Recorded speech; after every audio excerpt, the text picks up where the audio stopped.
päev algas suures pildis üsna edukalt, et esimene sõit vihmaga oli üsna palju lubav, aga siis teine eelsõit oli juba selline raskem, sest et vihm oli järele jäänud ja oli nagu libe.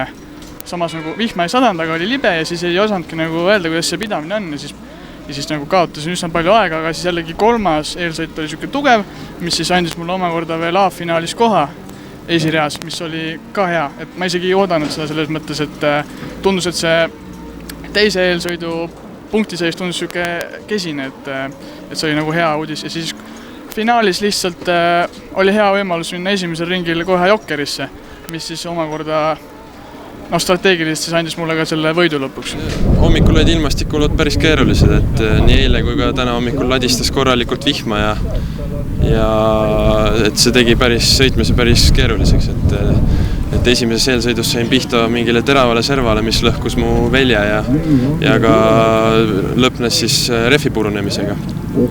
Aga sealt edasi läks kõik ladusalt ja ühtegi probleemi ei tekkinud, et sai oma sõitu sõita ja päeva nautida. Et juuli lõpus me läheme Hispaaniasse Barcelona ringrajale ja hakkab see karussell sealt pihta, et loodame, et see aasta need koroona nii-öelda enam seda ei mõjuta ja kõik hakkab ladusalt minema, et praegu nagu kõik märgid seda näitavad ja sealt edasi siis tuleme tagasi Põhja-Euroopa poole, et on Rootsis sõit, on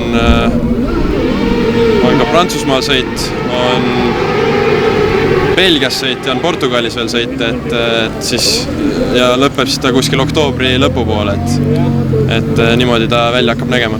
Kõigepealt ma sooviks tänada kõik toetajaid, eriti Ivo Traubergsi, kogu peret ja Ligor Racingut, kõiki toetajaid, Tilk-Tervat.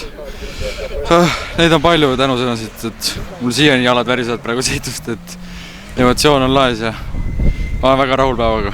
No päev algas trenniringiga, kus näitasime ka head aega, et seal oli nagu mõnus siis esimesse kvalifikatsiooni siis vastu minna, et sealt tuli meil kolmas aeg, saime piisavalt palju punkte, siis vahepeal tuli ilus ilm välja, et jah, rada läks kuivaks ja siis tuli tunne tagasi, et me käisime siin trennipäeval kuiva ilmaga, et siis oli tunne palju parem ja kolmandas kvalifikatsioonis sõitsime teise aja välja, ja siis oli üllatuseks, et finaalis stardin esireast, et jah, sõnu ei ole. Tempo ei olnud tegelikult nii hea esimeses sõidus ja teises sõidus, kuna meil olid tehnilised probleemid ja sidur libises, aga kolmandasse sõitu saime juba pilli liikuma ilusti ja sealt hakkas juba vaikselt tulema. Siis pääsesin C-finaali. Mõtlesin, et lähen naudin. Nautimisest tuli kuidagi jube suur kiirus. Pääsesin edasi. Siis mõtlesin, et selge, naudin uuesti.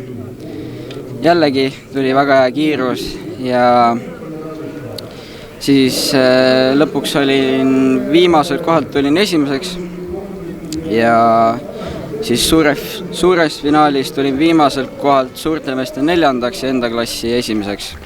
Päev algas siis sellega, et esimesed sõidud olid siis vihmaga ja kuna puudus enne tänast vihma kogemus, siis see oli väga ootamatu minu jaoks.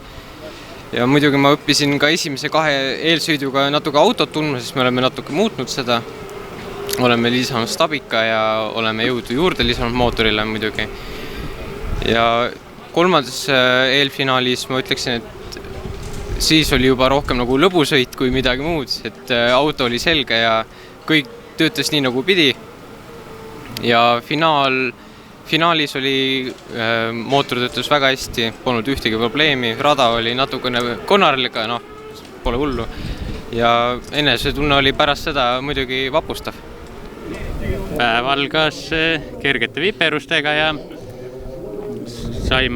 tegime isegi ühe avarii, aga õnneks saime auto ja kõik korda ja teine pool läks paremaks.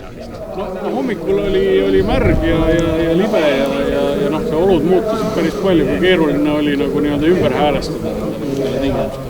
Ikka oli autoga mõned muudatused tehtud ja oli harjumatu alguses. Aga läks paremaks päeva teises pooles.